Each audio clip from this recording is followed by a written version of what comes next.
ఎప్పుడైనా మీరు పిలిచారా? నా అని పెట్టి.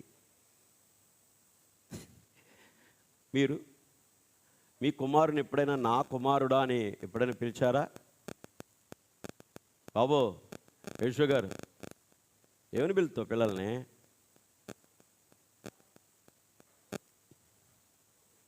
చెప్పండి. నా కుమార్తె అని ఎప్పుడైనా పిలిచారా? ఇది నేను ఎందుకు ఇలా అంటున్నానంటే కొంచెం ఆలోచించండి. మిమ్మల్ని అందరూ ఏదో అన్నాలని కాదు, మీ అందరూ మంచి ఆత్మీయతలో ఎదగాలని ఉద్దేశంతోనే, అంతకుమించి ఏమీ కాదు. హల్లెలూయ, హల్లెలూయ. నేను చాలాసార్లు అనేవాడిని, నా కుమారుడా అభిషేక, నా కుమారుడా అక్షయ్. ఎప్పుడైనా ఇవ్వని తెలుసా? అలా నా మాట విని వెంటనే నాకు ఆ ప్రేమ వచ్చేసేది. వెంటనే పట్టేసుకుని నా కుమారుడా గాడ్ బ్లెస్ యు, నా కుమారుడా గాడ్ బ్లెస్ యు. నా భార్యను కూడా అంతే, ఒకసారి ప్రేమ పెరిగి నా ప్రియా, నా హనీ అని అంటూ ఉంటాను. ఎందుకు ఇది అంటే, ఎప్పుడు నువ్వు ఆ మాట కూడా పలకగలవంటే నీ బిడ్డ నీ మాట వింటున్నప్పుడు ఆటోమేటిక్గా ఆ మాట వెళ్ళిపోద్ది. నా కుమార్తె, నా కుమారుడు. డేవిడ్సన్ గారు ఉన్నారు ఇక్కడ. ఒక సందర్భంలో ఆ కుమార్తెను అట్టుకుని నా కుమార్తె, నా కుమార్తె, నా కుమార్తె. నేను డ్యూటీ నుంచి రాగానే నా బిడ్డ నా మీద కూర్చుని నాకు ముద్దులు ఎడతాడు అన్న కూడా ఆయన. నా కుమార్తె. ఆయనకి ఏమైపోతుందంటే ఆ బిడ్డ ఆ తండ్రికి చూపుతున్న ప్రేమలో అతనికి ఏదో అవుతుంది. నేను ఎందుకు ఈ మాట చెప్తున్నానంటే, దేవుని వాక్యము ఇట్లా మాట్లాడుతుంది, నా కుమారుడు అని మాట్లాడుతుంది. నిజానికి సొలొమోనుకి తల్లి చెప్పే మాట మీరు చూడండి. సొలొమోనుకి 1000 మంది భార్యలు, ఆయన 5 ఉపపత్తులు. వింటున్నారా? అలాంటి పరిస్థితులలో ఎవరి యొద్ద కూడా సొలొమోనుకి ఆ ప్రేమ ఆప్యాయత, తల్లి లాంటి ఆప్యాయత, ప్రేమ ఎవరి దగ్గర దొరకలేదు. జాగ్రత్తగానండి. ప్రవక్త బ్రహ్నాం అంటారు, భార్య దగ్గర దొరికే స్పర్శ వేరంట. వింటున్నారా? తల్లి దగ్గర దొరికే స్పర్శ వేరంట. కుమారుడిలే తల్లిని పట్టుకుని ఆ స్పర్శ వేరు. హలో, వింటున్నారా? కానీ భార్యను భర్త పట్టుకునే స్పర్శ వేరు. స్పర్శల్లో తేడాలు ఉన్నాయి. చెప్పగొడతారా దేవుడికి? కుమారుడు ఒక రోజున తాగొచ్చి ఇంటిలో గొడవ పెడుతూ తల్లిని బాధిస్తూ తల్లిని ఎంతో ఇబ్బంది పెట్టడానికి వెళ్ళాడంటే దగ్గరికి. వాడు తల్లిని పట్టుకోగానే తల్లి నుండి ఒక స్పర్శ తగిలింది. వాడు వెంటనే కూలబడిపోయాడు, కింద ఏడవడం మొదలుపెట్టాడు. తల్లి ప్రేమ అది అద్భుతమైన స్పర్శ. ఒకరిని తల్లి వాడిని ఆదరించినట్లు నేను మిమ్మల్ని ఆదరిస్తానన్నాడు. అవునా? తండ్రి కుమారుడు అలా జాలిపడినట్లు నేను జాలిపడతాను. తండ్రిలో ఉన్న ఆ జాలి, తల్లిలో ఉన్న ఆదరణ ఎవరిది? గాడ్ ఎల్ షద్దాయి దయ ఉన్నది, దేవుని దయ ఉన్నది. ఈ రోజున నేను ప్రేమతో చెప్పేది ఏంటంటే, ప్రియబిడలారా, ఒక సేవకుడైనా, ఒక సువార్తికుడైనా, ఒక బోధకుడైనా, ఒక కార్డినల్ అయినా, ఒక బిషప్ అయినా, ఒక రెవరెండ్ అయినా, ఒక పోప్ అయినా, ఒక బిలీవర్ అయినా, ఎవరైనా దేవుని వాక్యం మూలంగా జన్మిస్తే వారి నుండి వచ్చే ప్రేమ, తండ్రి ప్రేమ ఉంటుంది, తల్లి ప్రేమ ఉంటుంది. ఆ సేవకుడిలో విశ్వాసులను చూచినప్పుడు అతనిలో తెలియని ఒక అనురాగము, ప్రేమ, ఆప్యాయతలు ఆ సంఘంలో ఉన్న విశ్వాసుల మీదకి ప్రవాహం వల్ల వెళ్ళిపోతూ ఉంటాయి. వారి మీద కక్ష ఎన్నడూ పెట్టుకోడు. వారిని ఎప్పుడు ఏది అనడు. నన్ను ఒకడు ఇలా హింసపెట్టాడు, ఒకడు అలా హింసపెట్టాడు, అతను ఇలా హింసపెట్టాడు, ఇతను ఇలా హింసపెట్టాడని ఎన్నడూ మాట్లాడాడు. అతనికి లోనుండి వచ్చేది ఏంటంటే దేవుని ప్రేమయే వెళ్ళిపోతూ ఉంటుంది. హల్లెలూయా, హల్లెలూయా. ఎంత అద్భుతమైన కృప. తల్లి అంటుంది, నా కుమారుడా. ఏం పెట్టుకోవాలంట? చెప్పండి, చదవండి ఆ మాటలందరూ. నా కుమారుడా. చదవాలి ఒకళ్ళు. ఎక్కడ ఉంచుకోవాలంట? కుమారుడు వాక్యం అనే దేవుని మాటలు ఎక్కడ ఉంచాలి? మనసులో ఉంచుము. ఆమేన్. ఆజ్ఞలు ఏం చేయాలంటే కుమారుడు తన యొద్ద దాచిపెట్టుకోవాలంటండి. చూడండి, ఈ ప్రపంచంలో దాచిపెట్టుకునే విషయంలో నేను యథార్థంగా మాట్లాడుతున్నాను. చాలామంది తమకున్నది ఏదైనా ఉన్నదంటే, భౌతికమైన ఆర్థికము ఏదైనా ఉన్నదంటే, అది డబ్బు రూపం అవ్వచ్చు, అది వెండి రూపం అవ్వచ్చు, అది బంగారు రూపం అవ్వచ్చు, లేకపోతే అది ఏదైనా వస్తువు రూపం అవ్వచ్చు. ప్రతిదానికి మనిషి భద్రతను ఏర్పాటు చేస్తాడు. వాటికి ఒక భద్రతమైన ఏర్పాటు చేసుకుని భద్రత స్థలాల్లో ఉంచుతారు. ఇప్పుడు బ్యాంకులు ఉన్నాయనుకోండి, బ్యాంకులో ఆ ధనమంతా తీసుకుని వెళ్ళి మరి చూసారా, ఎక్కడ అందరికీ కనబడేలాగా పెట్టడం. ఆ బ్యాంకులో ఒక సీక్రెట్ రూమ్ ఉంటుంది. సీక్రెట్ రూములో దానిని ఒక పెద్ద ఐరన్ బాక్స్ ఉంటుంది. ఐరన్ బాక్సులో ధనం ఒక చోట, డబ్బు ఒక చోట, ధనం ఒక చోట, వెండి ఒక చోట, అన్నీ దేనికి దానికి సపరేట్గా పెట్టి లాకర్ల మీద లాకర్లు వేసి సెక్యూరిటీని పెట్టి భద్రంగా కాపాడతారు. అవునా? ఎందుకు అలా పెడతారు? అలాగా చెప్పండి. ఒకరు విలువైంది, మరొకరు చెప్పచ్చు. ఎందుకు పెడతారు అలాగా? సేఫ్టీ అంటే ఏంటి? తెలుగా ఇంగ్లీషా? కదా, వస్తువుని ఎందుకు పెడతారు అలాగా? దానికి ఎందుకు అంత భద్రత? ఎందుకు పెడతారు భద్రత?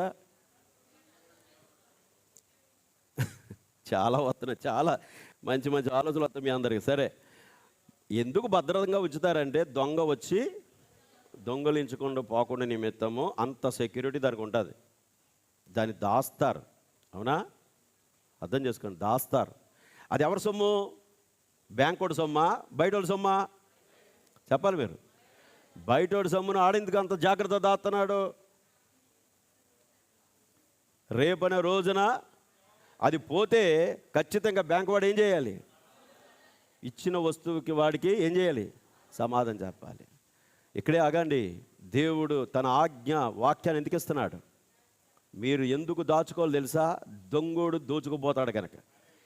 ఎందుకని ఆయన ఉపమానం చెప్పాడు. ఒక వ్యక్తి ఏం చేస్తున్నాడు? విత్తనములు విత్తుచుండగా కొన్ని త్రోవ పక్కన పడినాయి. విన్నారా? త్రోవ పక్కన పడినప్పుడు అటువాడు ఎవడు అయ్యుండును అన్నాడు ఆయన. వాడు వాక్యం విని గ్రహించలేనాడు. ఎందుకనగా పక్షులు వచ్చి విత్తనం ఎత్తిపోయిందంటే సాతానుడు వచ్చి విత్తనాన్ని ఎత్తిపోయాడంటే. చూడండి, వాడికి భద్రత లేదు. విత్తుతున్న వాక్యం మీద ఆసక్తి లేదు. వాక్యము లోపల దాచుకుంటే అది నన్ను నిత్యత్వం తీసుకెళ్తా, అదే నా మార్గం అని వాడిని నమ్మడు. నమ్మలేనన్నా వింటూ ఉంటాడు, చెబుతూ ఉంటాడు, చేతి వదిలేస్తూ ఉంటాడు అని. ఆ దెయ్యం వచ్చి ఏం చేస్తుంది? ఎత్తుకుపోతుంది. భద్రత లేదు. సొలొమోను భద్రత లేడు. అందుకని అతని జీవితంలో ఫైనల్ విఫలమైపోయింది. ఈరోజు నేను ఎందుకు చెప్తున్నానంటే, ప్రియ బిడ్డలారా, వాక్యం దాచుకోండి. మీరు మీ వస్తువులు ఎంత జాగ్రత్తగా దాస్తారో, మీరు గోల్డ్నో బనీనో ఏదైనా మీరు వస్తువులు జాగ్రత్తగా పెట్టుకుంటారు, అది మంచిదే. అంతకన్నా ముఖ్యమైనది ఏంటంటే, నీ హృదయంలో డబ్బు కాదు ఉండవలసింది, ధనము కాదు ఉండవలసినది, లేకపోతే గొప్ప పేరు ప్రఖ్యాతులు కాదు మనకు కావాల్సింది. మన హృదయాల్లో ఉండవలసింది దేవుడు వాక్యమై ఉండాలి. వాక్యం ఎన్నడూ నశించదు. భూమియు ఆకాశంలో గతిస్తాయి కానీ నా మాట ఎన్నడూ గతించదన్నాడు ఆయన. ఎవడైతే నా వాక్యం విని దానితో జీవిస్తాడో వాడు నిరంతరం నిలుస్తాడు. అందుకంటాడు చూడండి, పేతురు రాసిన పత్రికలో, సర్వశరీరులు గడ్డిని పోలి ఉన్నారు, వారి అందమంతయు గడ్డివల ఎండును, పువ్వు వాడును, గాలి వీచగా దాని గమ్మి వరకు ఎక్కడికో పోతుంది, కానీ వాక్యము నిత్యము నిలుచును. ఇప్పుడు వాక్యం ఎవరిలో ఉంటే వారు నిత్యము నిలుస్తారు. వారు ఎక్కడికి కొట్టుకుపోరు, వారు దేవుని సన్నిధిలోనే ఉంటారు. దేవుని బిడ్డారా, ఇప్పుడు చూడండి, భయంకరమైన ఇలిం, అదేంటిది? ఎలిం ప్రకటన చేస్తున్నారు. అది ఏమిటంటే, చాలా పెద్ద భయంకరమైన ఉష్ణోగ్రతతో కూడిన మేఘం ప్రపంచం మీదకి వస్తుంది. చాలా దేశాల మీదకి అది వ్యాపిస్తుంది. అది ఒకటి వచ్చే దాని వెడల్పు పొడుగు చెప్పారు, ఇన్ని వేల కిలోమీటర్ల పెద్ద మేఘం వస్తుంది. తుఫానులు వస్తాయి, అందులో చాలా భయంకర మెరుపులు, దాళ్ళు, గీళ్ళు, భయంకరమైన శబ్దాలతో వస్తుంది. అది మన ఇండియా మీద నుంచి కూడా వెళ్తుందని చెప్తున్నారు. అది ఒకవేళ వెళ్ళినట్లయితే మన ఇండియా పాడుదెబ్బ అయిపోద్ది, పంటల గంటలన్నీ నాశనం అయిపోతాయి, తిండి దొరకదు, వర్షాలు ఉండవు, వర్షాలు కూడా లేకుండా మేఘాలు ఎత్తుకుపోద్ది. అది నీటి మేఘాన్ని అంతటిని తీసుకుపోద్ది. ఆకాశము ఇత్తడి వలె మారిపోద్ది, వేడి భూమిని తాకబోతుంది, భయంకర కరువు రాబోతుందని కూడా ప్రకటన చేస్తున్నారు. ఇది ఎక్కడైనా బైబిల్ ఎక్కడైనా జరిగింది ఇలాంటిది?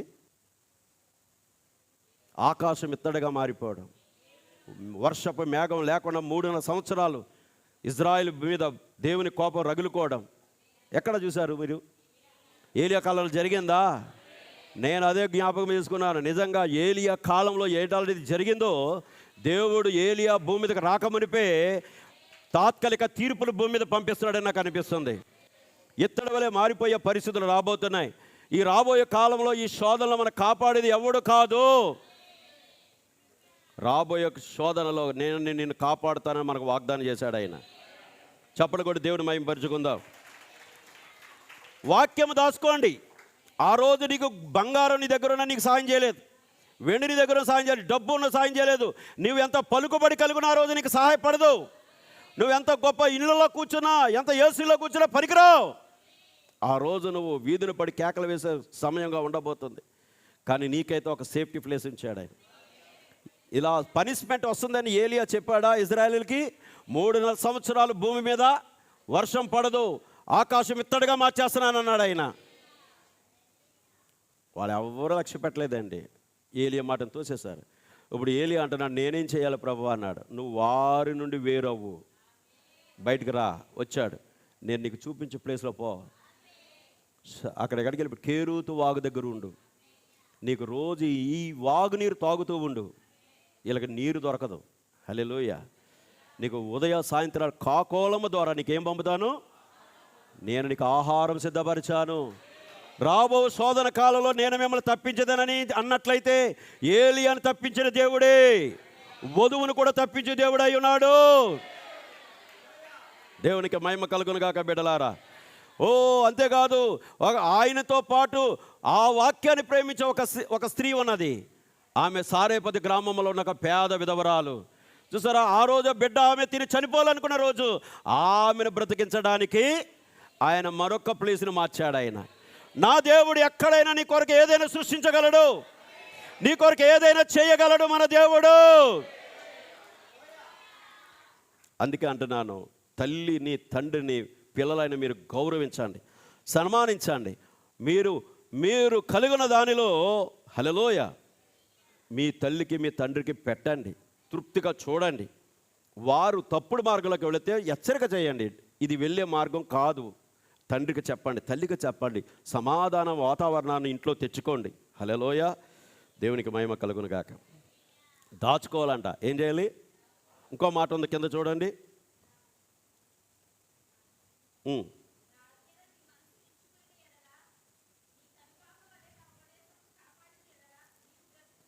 ఇప్పుడు మనిషి బ్రతకాలంటే ఏం చేయాలంటే ఆజ్ఞను లోపల దాచుకుని కనుపాప వలె కాపాడాలి. ఎలా కాపాడాలి?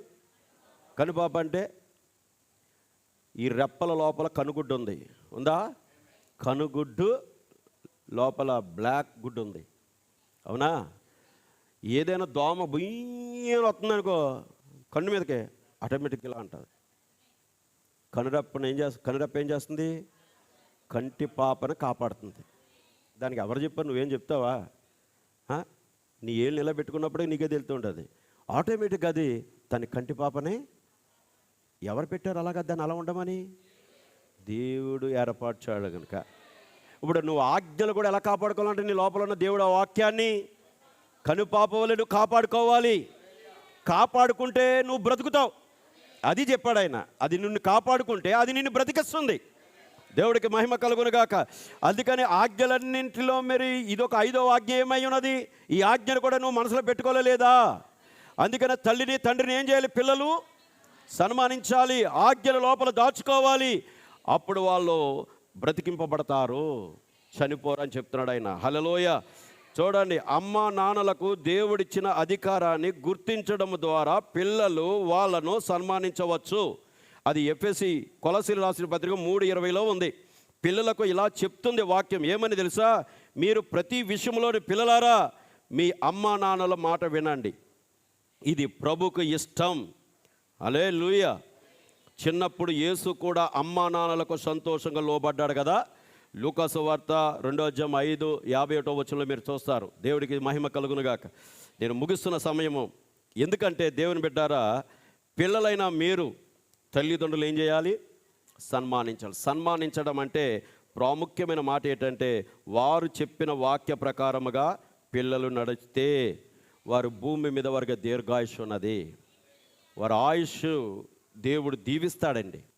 ఆమేన్. అందుకని చూడండి, దేవుడు ఎక్కడ ఆనందించాడు తెలుసా?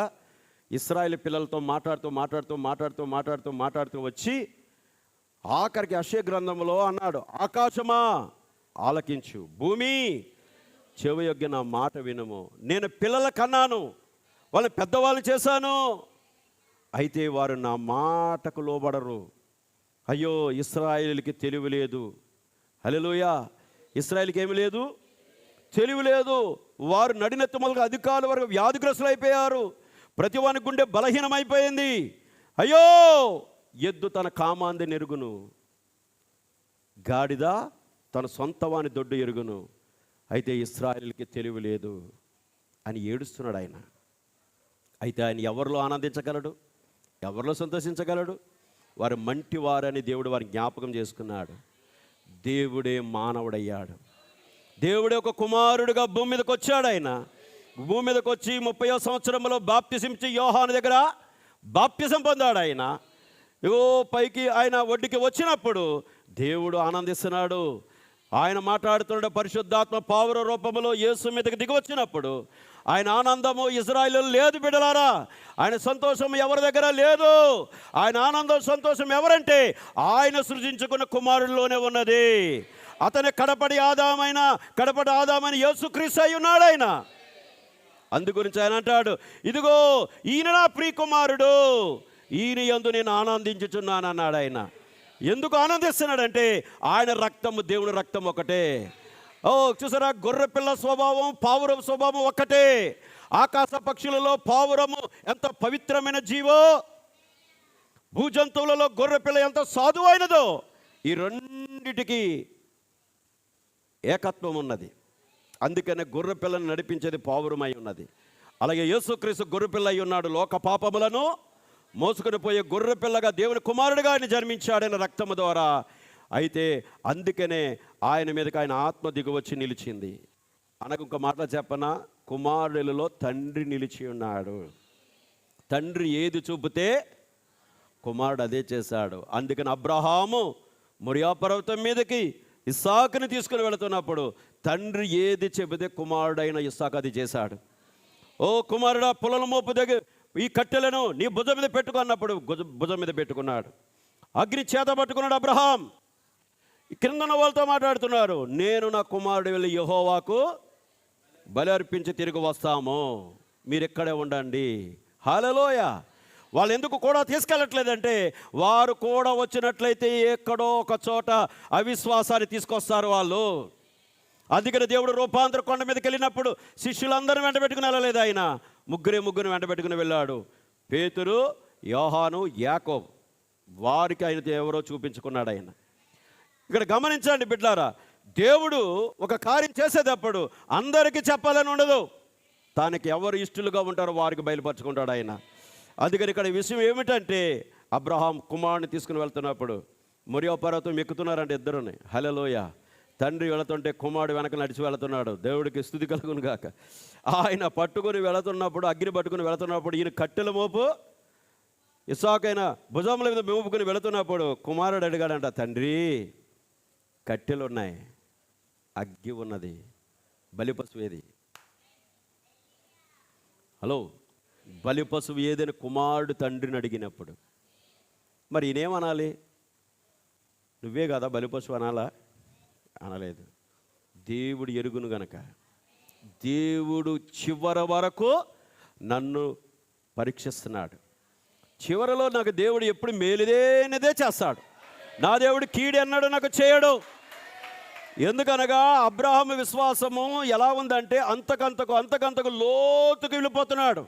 ఏమిటంటే 100 సంవత్సరాలు అయిన తర్వాత కుమారుని పొందే ముందు అతని దేహాన్ని మార్చేశాడు ఆయన. అబ్రహాముల విశ్వాసం ఎలా పెరిగిందంటే మృతులను సజీవులుగా చేయవాడు, నా దేహాన్ని మార్చేసిన వాడు, నా భార్య శరీరాన్ని మార్చేసిన వాడు, మృతతుల్యమైన మా శరీరాలని ఎవరి శరీరాలుగా మార్చగలిగిన దేవుడు, తిరిగి నాలో జీవగ్రంథిని పెట్టిన దేవుడు, తిరిగి నా భార్య యొక్క గర్భమును తెరిచిన దేవుడు ఖచ్చితంగా నాకు కుమారుని ఇవ్వగలడు. విశ్వాసం పెరిగిపోయిందండి. హల్లెలూయా. చివరి వరకు వేచి చూస్తున్న కొలది ఓర్పు విషయమైన వాక్యం ఏం చేస్తుందంటే అంతకంతకు విశ్వాసాన్ని ఇచ్చి పైకి లేపుతుంది. ఆఖరికి బిడ్డను పొందాడు. హల్లెలూయా. కుమారుని 9 సంవత్సరాల వయసులో కూడా వెంట పెట్టుకుని వెళుతున్నాడు. అక్కడ కూడా ఏం జరుగుతుందంటే ఆయనకు తెలుసు ఆయన హృదయంలో ఏదో జరుగుతుంది. ఏం జరుగుతుందంటే వృద్ధాప్యంలో నాకు శరీరాలు మార్చి బిడ్డలను ఇవ్వగలిగిన దేవుడు, జీవకణాన్ని సృష్టించిన దేవుడు, ఇప్పుడు బిడ్డను నాకు బలిగా ఇమ్మన్నప్పుడు ఇచ్చేస్తాను. ఇక్కడ కూడా ఏదో దేవుడు చేయబోతున్నాడు. ఎందుకనగా నీ సంతానము ద్వారా భూలోక వంశములు ఏం చేస్తాను, ఆశీర్వదిస్తానని ముందే వాక్యం పలకబడింది. ఇప్పుడు ఆ వాక్యాన్ని జ్ఞాపం చేసుకున్నాడు. నా కుమారుని నేను బలిగా ఇస్తున్నా ముందే నా సంతానం ద్వారా దేవుడు ఏమేం చేయబోతున్నాడు, భూలోక వంశంలో దీవిస్తానన్నప్పుడు ఖచ్చితంగా నా కుమారుడు లేకుండా ఆశీర్వాదం ఎట్లా వెళ్తుంది? ఖచ్చితంగా దేవుడికి నా బిడ్డను ఇమ్మన్నప్పుడు నేను ఇస్తాను. ఒకవేళ ఇచ్చిన నా బిడ్డను తిరిగి మృతులను తిరిగి లేపుతాడు ఆయన. ఎందుకనగా మాట ఇచ్చిన వాడు నెరవేర్చుడు ఒక సమర్థుడు కనుక ఖచ్చితంగా దేవుడు కార్యం చేస్తాడు. హల్లెలూయా. మృతులు లేపే దేవుడికి నా బిడ్డనిచ్చిన వాక్యం ఎన్నడూ విఫలము కాదు. నా దేవుడు పలికిన వాక్యం ఎన్నడూ నిష్ఫలము కాదు. నాకు ముందు దినాల్లో నా దేవుడి వాక్యం నాకు ఎటువంటి మేలు చేసిందో ఇప్పుడు కూడా ఈ మరణములను జీవం తేవడానికి ఆయన సమర్థుడు. అందుకే కుమారుడా దేవుడు చూసుకుంటున్నాడు అన్నాడు. కట్టెలు చక్కగా పేర్పించాడు, కుమారుడు చేతే పేర్పించాడు. అన్ని పేర్పించిన తర్వాత కుమారుని బలిరక్కస్ తీగత కట్టేశాడు, పొరను పెట్టాడు, నిప్పు అక్కడ పెట్టాడు, ఖడ్గం తీశాడు, మెడ మీద పెట్టాడు. కుమారుడు ఏమనడా, హల్లెలూయా. కట్ చేసే ముందే దేవునితో దిగొచ్చేసింది. అబ్రహామా నీకొక్కడైన కుమారుడికి నువ్వే హాని చేయవద్దు. ఎందుకు తెలుసా? అతడు నాకు ఇచ్చే విషయంలో నువ్వు వెనకొంచెం వేయలేనందున నువ్వు నన్ను ఎంత ప్రేమిస్తున్నావో దీని విషయమే తెలుసుకున్నాను.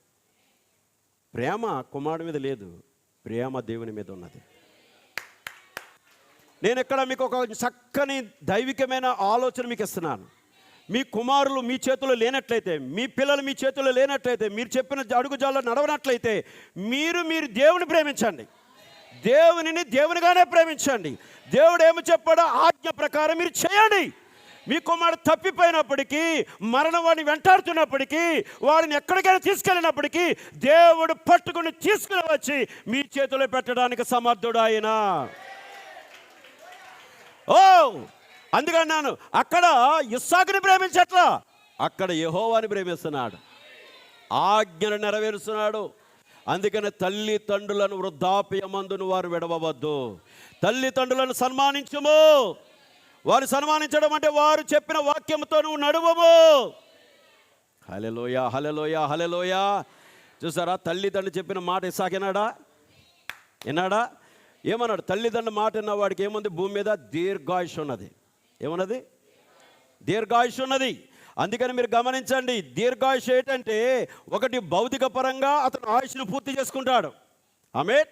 రెండవది నిత్య జీవంలో వారసుడు అవుతాడు. చెప్పలు కొడతారా దేవుడికి? హల్లెలూయా. మీరు వాక్యం పట్టుకోవాలంటే మీకు ఎంత సిద్ధపాటు కావాలో తెలుసా? ఏదో చక్కగా వచ్చి కూర్చుని చెప్పండి పాస్టర్ గారు అని కూర్చుంటే మీకు వాక్యం బయలుపడదు. వాక్యాన్ని నువ్వు అందుకోవాలంటే అసలు నీకులో ఆసక్తి ఉండాలి. నీకు ఒక మంట ఉండాలి, తపన ఉండాలి. వాక్యంగా మారిపోవాలని ఆసక్తి నీ లోపల ఉంటే చెప్పే మాటలను చాలా ఆత్మీయంగా పట్టుకుంటావు. నువ్వు డబ్బును ప్రేమిస్తే నీ భార్యను ప్రేమించలేవు. నువ్వు ధనాన్ని ప్రేమిస్తున్నా, నువ్వు గోల్డ్ని ప్రేమించినా, నువ్వు వెండిని ప్రేమించినా నీ భార్యను ప్రేమించలేవు. నీవు ఆస్తి పాస్తులు అంతస్తులు ప్రేమిస్తున్న కొలది నీ బిడ్డలను ప్రేమించలేవు నువ్వు. ఎందుకు ఈ రోజున కుటుంబాల గొడవలు కారణాలు ఏంటి? ధనాపేక్ష సమస్తమైన కీడులకు మూలం అదే. ఈరోజు కుటుంబాలలో కీడుకు మూలం డబ్బే. భర్త భార్యగా సంతోష సమాధానం లేకుండా చేసేది అదే. దేవుడి మీద తప్ప నువ్వు దేని మీద మనసెడితే అది నీకు కీడు అంతే. కానీ దేవుడు వాక్యం మీద మనసు పెట్టు, ఆయన ప్రేమించు, అది నీకు ఆరోగ్యం, అది నీకు సంతోషం, అది నీకు సమాధానం, అది నీకు ఆనందమై ఉన్నది. హల్లెలూయా, హల్లెలూయా. ఇస్సాకు వాక్యానికి లోబడ్డాడు, తల్లిదండ్రుల మాటకు లోబడ్డాడు, వాక్యానికి లోబడ్డాడు. కనుకనే ఇస్సాకుని దేవుడు మృతుల నుండి పైకి లేపాడు. అతనికి బదులుగా దేవుడు ఒక పొట్టేల్ని అమర్చాడు. అక్కడ అతనికి బదులుగా ఒక పొట్టేల కట్టెల మీద పొరను పెట్టాడు. ఆయన ఆ పొట్టేలను అక్కడ వధించాడు.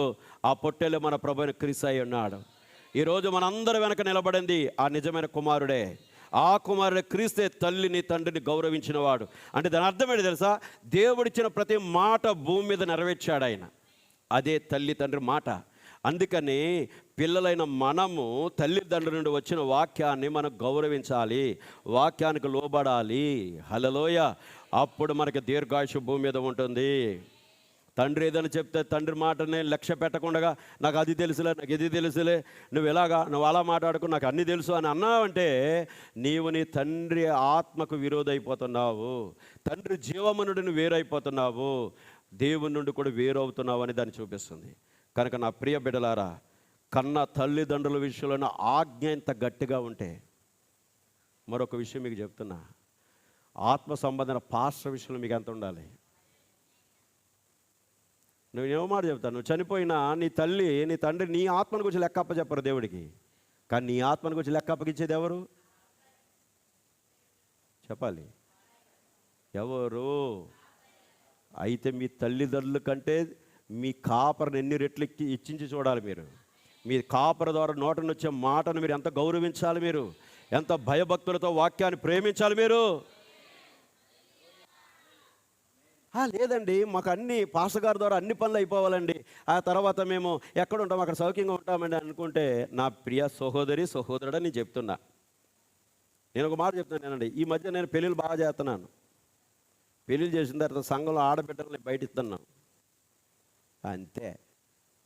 బయటికి వెళ్ళిపోవడమే తప్ప ఆడబిడ్డలు పాస్టర్ గారు ఎలా ఉన్నారు, పాస్టర్ గారు బాగుంటున్నారా, ఆరోగ్యం బాగుంటుందా, పాస్టర్ గారు బాగుంటున్నారా, తమ్ముళ్ళు బాగుంటున్నారా, సంఘం బాగుంటుందా అని అడిగి తెలుసుకునే వాళ్ళు ఉన్నారా?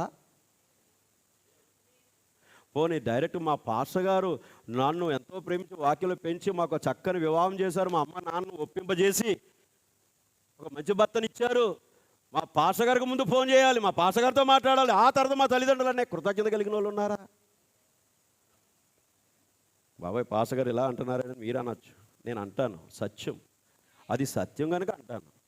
నువ్వు నాకు చెప్పు చెప్పకపో, వాస్తవం చెప్పానంతే. నీకు నువ్వు కృతజ్ఞత అనేది నీ జీవితంలో ఉంటే, ఒక వాక్యములో నువ్వు కృతజ్ఞత కలిగి ఉంటే తల్లిదండ్రుల విషయంలో కూడా కృతజ్ఞత కలిగి ఉంటావు. తల్లిదండ్రుల విషయంలో కృతజ్ఞత కలిగి నీకు వచ్చినట్లయితే కాపరి విషయంలో కృతజ్ఞత కలిగి ఉంటారు మీరు. నేను ఒక మాట అంటున్నాను, మీరు పిల్లలు ఇచ్చిన తర్వాత అల్లుడితో వెళ్ళిపోతుంది అమ్మాయి, వెళ్ళిపోయిన తర్వాత అక్కడే ఉండిపోతే అత్త ఒకసారి వస్తుందా చెప్పాలి, వస్తుందా, వచ్చి మాట్లాడుతుందా, పలకరిస్తుందా చెప్పాలి, చెప్పండి బాబు. మరి ఈ రోజున ఆత్మ సంబంధంగా కూడా ఏంటి, ఇలా ఎక్కడికి వెళ్ళినా నాకు ఒక సంఘం ఉంది, పూర్వం నా తల్లిదండ్రులు నాకు ఉన్నారన్నట్టుగానే సంఘం కూడా ఉందని నమ్మాలిగా. వాళ్ళు వచ్చే సంఘంలో కూర్చొని దేవుని వాక్యమని కృతజ్ఞత తెలిపి వెళ్ళాలి కదండి. కృతజ్ఞత లేని వారు అనేకులుగా ఉన్నారంటది బైబిల్, కానీ కృతజ్ఞత తెలపమని బైబిల్ చెప్తుంది. అది ఎంత అనురాగం అండి, ఎంత ప్రేమ అండి అది. హల్లెలూయ. నేను మీకు తల్లిదండ్రులని మీకు చెప్తున్నాను, మీ అమ్మాయితో మీరే కాదు సంతోషించేది, మీ అబ్బాయితో మీరే కాదు సంతోషించేది, పాస్టర్ గారు ఫ్యామిలీ కూడా సంతోషంగా ఉండాలని, మా పిల్లలతో మాట్లాడాలని కోరుకోవాలి మీరు. అప్పుడే దేవునిని మీ గృహాల్లో తీసుకొచ్చిన వారు అవుతున్నారు మీరు. అప్పుడే దేవుని వాక్యం మీ ఇళ్లలో తిరుగుతున్నట్లుగా చేసిన వాతావరణాన్ని మీరే కల్పిస్తున్నారు అక్కడ. ఎంత స్వార్థం అండి పాస్టర్ గారికి. అవును, నేను కన్నాను కనుక నాకు స్వార్థం, వాక్యముతో నేను పెంచాను కనుక, వాక్యముతో నేను కన్నాను కనుక, బాప్తిజాలు ఇచ్చాను కనుక, దేవునికి మీకైనా మీ పిల్లలకైనా ఒక కాపరిగా నేను పెట్టినందున నాకు ఆ ప్రేమ కావాలి. నాకు మీరు ఏమి ఇవ్వక్కర్లేదు, కానీ కృతజ్ఞత అనేది తెలుసుకుని ప్రేమతో మాట్లాడితే చాలండి. అందుకని ఈ రోజున తల్లిని తండ్రిని పిల్లలు ఏం చేయాలి, సన్మానించడం. అంటే వారి మాటకు లోబడి వాక్యానుసారంగా నడుస్తుంటే ఆ తల్లి తండ్రి సంతోషిస్తారు, వారితో పాటు దేవుడు సంతోషిస్తాడు. మీ ఆయుష్ కూడా అభివృద్ధి అవుతూ ఉంటుంది, భూమి మీద దీర్ఘాయుషాంతులు అవుతారు. అద్భుతమైన జీవితాలు మీరు ఫలిస్తారు దేవుని బిడ్డారా. అందుకనే ఎల్లప్పుడూ కూడా పిల్లలైన వారికి తల్లిదండ్రులు ఏమి నేర్పాలంటే దైవ భయము నేర్పాలి, వాక్యములో పెంచాలి, ప్రార్థనలో పెంచాలి. చెడ్డ మాట వచ్చినట్టు లెఫ్ట్ను కొడాలి, జాలి చూపేసి ఊరుకోకూడదు, బుద్ధి చెప్పాలి, బెత్తం వాడాలి. బెత్తం వాడని తండ్రి పిల్లలకి ఏమవుతున్నాడు, విరోధిగా మారిపోతాడంటండి. ఖచ్చితంగా మనం ఇవన్నీ చేయవలసిన వారమై ఉన్నాం. పిల్లలు ప్రేమించండి, క్రమంలో పెట్టండి, ప్రార్థన నేర్పండి, వాక్యం చదివించండి. అలాగే దైవజనులు కనబడితే వందనాలు చెప్పించండి, నేర్పించండి. పాస్టర్ గారు కనబడిన పాస్టర్ గారు కనబడిన పిల్లలు కనబడిన, సంఘంలో డీకన్ కనబడిన, విశ్వాసులు కనబడిన పిల్లలకి ఏమి నేర్పాలంటే దైవ భయం అని నేర్పండి. వారి చక్కని దైవిక రెస్పెక్ట్లో పెంచండి. వాళ్ళను బట్టి మీరు దీవించబడతారు. మీ పిల్లల ఆయుష్ కూడా దేవుడు పెంచుతూ ఉంటాడు. ప్రభు ఈ వాక్యం మీ అందరి హృదయాల్లో ఫలింపజేసి ఆశీర్వదించునుగాక. ఆమేన్. ఒక్కసారి లేచి నిలబడదాం. లేచి నిలబడి, ప్రభువా ఇదిగో మా హృదయమంతటితో నేను ఆరాధిస్తున్నాము. నీ వాక్యం మేము విన్నాం ప్రభువా. చాలా విషయాలు మీరు మాతో మాట్లాడారు ప్రభువా. తండ్రి కుమారుడు ఎలా జాలి పడినట్లుగా ఇదిగో దేవా నీ యందు భయభక్తులు గల వారి ఎల్లు జాలి పడతావని. ఓ దేవా, అంతేకాదు ఓ ఎఫ్రాయిము, ఇదిగో ఎఫ్రాయిము నీ చెయ్యి పట్టుకొని నీకు నడక నేర్పినవాడు నేనే అని ఎఫ్రాయిము గురించి మాట్లాడుతున్నావు దేవా. ఇదిగో తను నిజముగా ఒక సొంత తండ్రి తన కుమారుడి ఆస్థానం పట్టుకుని ఓ తప్పటడుగులు వేయటం ఎలా నేర్పిస్తాడో ప్రభువా. మరి నాయన మీరు ఇశ్రాయేలుని అలా నడిపించానని చెబుతున్నారు ప్రభువా. ఇదిగో తండ్రి నిజముగా నాయన ఒక తండ్రిగా మేము మా పిల్లలకు నడక నేర్పుతున్నామంటే చేయబట్టుకుని అది మాది కాదు నాయన, ఆ స్వభావం మీరు మాలో పెట్టారు కనుక నాయన మేము అది చేయగలుగుతున్నాం ప్రభువా. ఒక తల్లి వాడిని ఆదరించినట్లుగా నేను మిమ్మల్ని ఆదరిస్తానన్నామంటే ఆ తల్లి తన బిడ్డను తన యొక్క చేతుల్లో తీసుకుని సన్యము దగ్గర ఆ చంటి బిడ్డను ఎలా ఆదరిస్తుందో దేవా, నీవు కూడా వాక్యం అనే వాగ్దానమైన ఆ యొక్క ఫలముల చేత నాయన మమ్మల్ని ఆదరించే దేవుడు అయి ఉన్నావు దేవా. ఇదిగో దేవా నా జీవితం మీకు అర్పిస్తున్నానయ్యా. అయ్యా ఇంతవరకు దేవా నన్ను మంచిగా పెంచే తల్లిదండ్రులు నాకు ఇంతవరకు లేకుండా పోయారు ప్రభువా. మమ్మలను మంచిగా బ్రతకమని చెప్పారే తప్ప మాకు వాక్యాన్ని చెప్పలేదు నాయన, దైవ భయాన్ని చెప్పలేదు నాయన, మమ్మల్ని ఎలా ఉండాలో మాకు చెప్పలేదు నాయన. సమాజంలో మంచిగా బ్రతుకు అని చెప్పి మాకు మార్గం చూపించారు మా తల్లిదండ్రులు ప్రభువా. కానీ ఇప్పుడైతే నీ కృప వలన వాక్యముని విన్నాం తండ్రి. వాక్యం ద్వారా మా బ్రతుకులు మార్చబడ్డాయి ప్రభువా. ఇప్పుడు మేము ఎలా నడవాలను మాకు బోధిస్తున్నావు కదా నాయన. ఇప్పుడు మేము కూడా తండ్రి మేము నిలబడిన వాక్యంలో దేవా మా తల్లిదండ్రులను మేము పెంచవలసి ఉన్నది నాయన. మా తల్లిదండ్రులను మేము నమ్మిన వర్తమానంలో తీసుకురావాల్సి ఉన్నది నాయన. అయ్యో మేము కలిగిన దానిలో వారికి భాగమిచ్చి వారిని మేము చూసుకోవాల్సి ఉన్నది నాయన. దేవా నీకు ఇస్తూనే నాయన తల్లిదండ్రులు మేము నిర్లక్ష్యం చేస్తే అది నువ్వు సహించవని చెప్పావు దేవా. ఖచ్చితంగా నిన్ను మేము ఎంతో ప్రేమించవలసి ఉన్నది నాయన. ఇక మా తల్లిదండ్రులు మేము చూడవలసి ఉన్నది ప్రభువా. అలాగే మాకు ఇచ్చిన బిడ్డలను కూడా మేము చక్కని పెంచవలసి ఉన్నది ప్రభువా. వారి చక్కగా వాక్యంలో ప్రార్థనలు మేము పెంచుకోవాల్సిన బాధ్యత మాకు ఇవ్వబడింది నాయన. ఇదిగో తండ్రి నిశ్చయంగా మేము అలా ఉండడానికి ఇష్టపడుతున్నాం ప్రభువా అని. అలాగే ఓ ప్రియమైన పిల్లలారా, యవన బిడ్డలారా, యవన కుమారులారా, ఇంతవరకు మీరు తల్లిదండ్రులను అవిధేయులుగా మీరు ప్రవర్తించుంటే, మీ తల్లిదండ్రులు మీరు బాధ పెట్టుంటే, మీ తల్లిదండ్రులను గాయపరుచుంటే, వారి మాట వినకుండా మీ ఇష్టం వచ్చినట్టుగా మీరు జీవించి ఉంటే, ఇదిగో వాక్యం ఇలా చెబుతుంది, తల్లిదండ్రులకు అవిధేయంగా నడిస్తే నీకు ఆయుష్ ఆగిపోద్ది అంటున్నాడు ఆయన. దీర్ఘాయుష్ నీకు ఉండదు అంటున్నాడు ఆయన. తల్లిని తండ్రిని గౌరవించేవాడు, తల్లిని తండ్రి మాటకు లోబడిన వాడికి భూమి మీద దీర్ఘాయుష్ ఇస్తానంటున్నాడు ఆయన. నిత్యత్వంలో వారసుని చేసుకుంటానంటున్నాడు కనుక ఇది ఆజ్ఞలో 5వ ఆజ్ఞ కనుక ఓ పిల్లలారా, మీ తల్లిదండ్రులను మీరు దుఃఖ పెడుతున్నట్లయితే, మీరు ఎక్కడెక్కడికో మీ తల్లిదండ్రులు ప్రేమించి మిమ్మల్ని చదివించి మిమ్మల్ని ప్రయోజకులుగా చేసి ఆయా ప్రాంతాలలో మిమ్మల్ని పెట్టినప్పుడు మీరు తల్లిదండ్రుల మాట వినకుండా మీ ఇష్టం వచ్చినట్టు వెళ్ళిపోతూ, మీరు ఇష్టం వచ్చినట్టు జీవిస్తూ, మీకు తోచిన విధానంలో మీరు బ్రతుకుతూ తల్లిదండ్రులు దుఃఖ పెడుతున్నట్లయితే ఖచ్చితంగా ఈరోజు మీరు క్షమించమని కోరండి, మన్నించమని కోరండి. వారికి మంచి విధేయులకు బిడ్డలుగా ఉండండి. వారిని దైవ ప్రేమలో పెంచుకునేవారుగా చూసుకోండి. వారు మీ విషయంలో దుఃఖపడకుండా, మీ విషయంలో కన్నీరు కార్చకుండానట్లు ఖచ్చితంగా మీరు మీ తల్లిని మీ తండ్రిని సన్మానించండి. ఇది మీకు ఎంతో ప్రయోజనకరమైన మాట అని బైబిల్ చెప్తుంది. తండ్రులారా, మీ పిల్లలకు కోపం రేపకుండగా ప్రభు శిక్షలో ప్రభు బోధలో మీరు వారిని పెంచడని బైబిల్ చెప్తుంది. కోపం రేపవద్దు, వాళ్ళకి ప్రేమ ఆప్యాయతలతో మీరు వారిని పెంచండి అని బైబిల్ చెప్తుంది. అలాగే దేవుని బిడ్డలారా, ఇంతవరకు ఓ తండ్రులారా, తల్లులారా, మీ పిల్లల విషయం బహు బాధ్యత తీసుకోండి. మీరు వారు ఎక్కడో ఉంటున్నారనేది కాదు, కానీ వారి విషయం కన్నీరు కార్చండి. వారి లోపలను ఆత్మ కొరకు యాదన పడండి. వారి లోపలను ఆత్మ నశించిపోకుండానట్లు, నరకానికి పోకుండానట్లు వారు రక్షించబడాలని వారి కొరకు కన్నీళ్లతో ప్రార్థన చేయండి. భౌతికంగా వారి దగ్గర మనము పొందటం కాదు సుమా, వారి జీవితాలు, వారి ఆత్మీయ జీవితాల్లో దేవుని ఎరిగిన వారే, దేవుని కొరకు బ్రతికేవారుగా, నిత్య జీవాన్ని పొందుకునేవారుగా వారిని మనం కోరుకోలు బిడ్డలారా. ఖచ్చితంగా దేవుని ప్రేమతో మనం నిలబడినట్లయితే దేవుడు మనకు అన్నీ ఇస్తాడు. నువ్వు దేవుని ప్రేమించి చూడు, తప్పిపోయిన నీ బిడ్డలు దేవుడు తిరిగి తెస్తాడు. అందుకని హ్యాటీ రైట్ ప్రవక్త గారికి భోజనం పెడుతూ అడుగుతుంది. ఆమె బాధను ప్రవక్త అర్థం చేసుకున్నాడు. హ్యాటీ రైట్ని అడిగాడు, హ్యాటీ రైట్, నువ్వెంతో నమ్మకమైన ఒక స్త్రీ అయి ఉన్నావు. దేవుని పరిచర్యలో నీకున్న ఒకే ఒక స్థలాన్ని అమ్మి దేవుడికి ఇచ్చేసావు. నీకేం చేయను, నువ్వు చాలా ఆర్థిక ఇబ్బందుల్లో ఉన్నావు కదా, ఇదిగో నేను ఈ అమెరికా సంయుక్త రాష్ట్రాలలో ఉన్న బ్యాంకులో ఉన్న అమౌంట్ అంతా నీ అకౌంట్లో పడినట్లుగా నేను పలకనా, నేను ప్రార్థన చేయనా అని అడిగినప్పుడు ఆమె అంటుంది, అయ్యా అవి ఏమీ వద్దు, కానీ నా 2 కుమారులు రక్షించబడితే చాలుదే.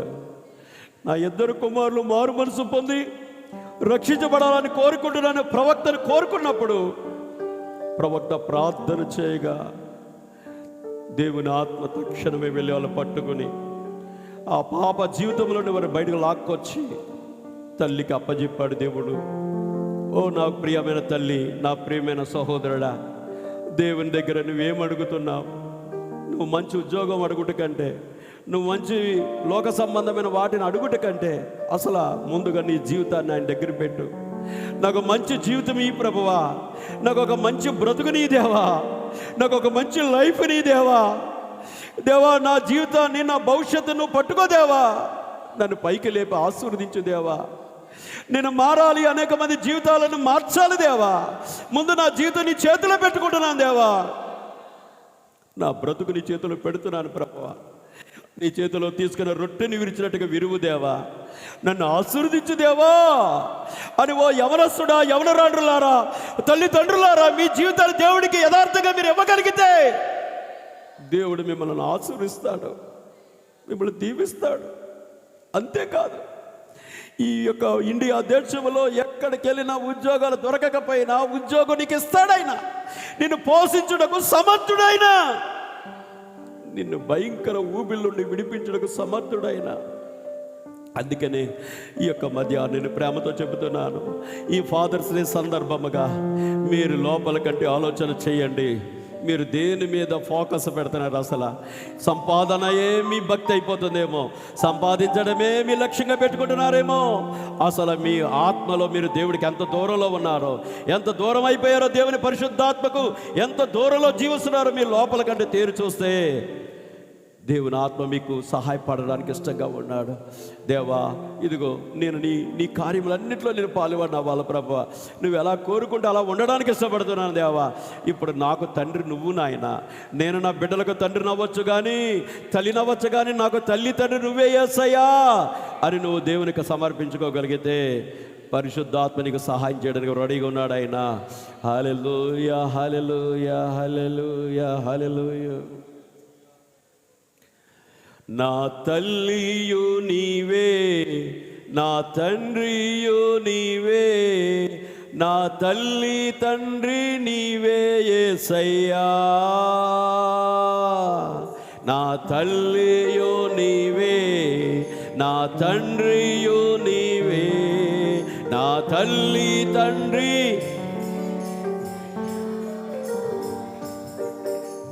లోకము నన్ను విడచినా, నీవు నన్ను విడువనంటివే, నన్ను విడచినా, హల్లెలూయా, నీవు నన్ను విడువనంటివే, నా తల్లియు నీవే, నా తండ్రియు నీవే, నా తల్లి తండ్రి నీవే యేసయ్యా, నా తల్లియు నీవే, నా తండ్రియు నీవే, నా తల్లి తండ్రి నీవే యేసయ్యా. వ్యాధులు నన్ను ముట్టినా, బాధలు నన్ను విడచినా, వ్యాధులు నన్ను చుట్టినా, బాధలు నన్ను దీనా, నా తల్లియు నీవే, నా తండ్రియు నీవే, నా తల్లి తండ్రి నీవే యేసయ్యా, నా తల్లియు నీవే, నా తండ్రియు నీవే, నా తల్లి తండ్రి నీవే యేసయ్యా.